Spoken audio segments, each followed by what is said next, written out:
I'm Ben with the BTC Sessions, and this is your bullish bit brought to you by BitcoinWell.com, the simplest and quickest way to buy Bitcoin in the US or Canada and get it directly into your own self-custody. Check them out today at the links down below.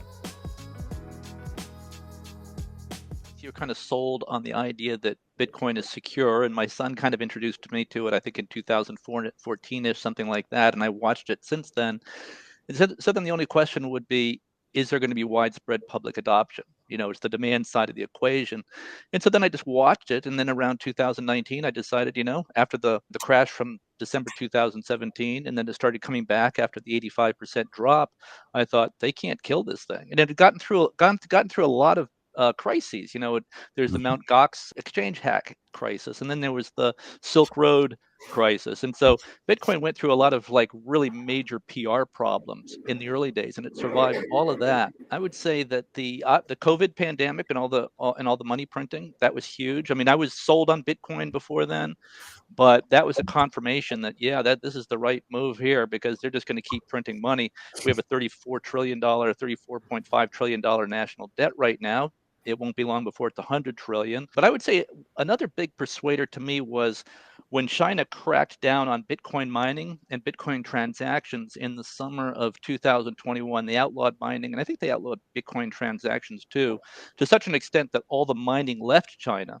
And at that point, up until then, 60% of the Bitcoin mining was actually being done in China. And so there was a big question in the Bitcoin community with this crackdown, is that going to be the end of Bitcoin? Because, you know, it's 60% of the mining is being done in China, and it went down to zero. And I like to watch the hash rate, and indeed the hash rate did drop radically when China was cracking down on the mining, outlawing the mining, and the price also dropped, I think, to $30,000 from 60,000 or something like that.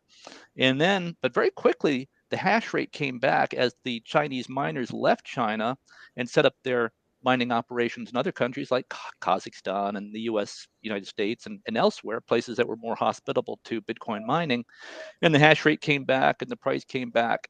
And that told me that if China couldn't kill Bitcoin, that's pretty good evidence that Bitcoin is indestructible. And then today, I think, Ben, correct me if I'm wrong, I think 20% of the Bitcoin mining is back in China, right? So it looks like the Chinese government, you know, which is a totalitarian communist regime, not really communist, but it's totalitarian.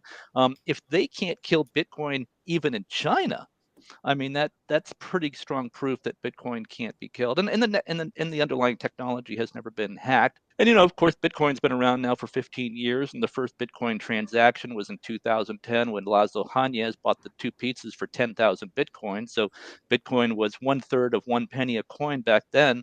Now it's 63,000. It's gone through all these crises and all these attacks, and so it does seem to be an indestructible money.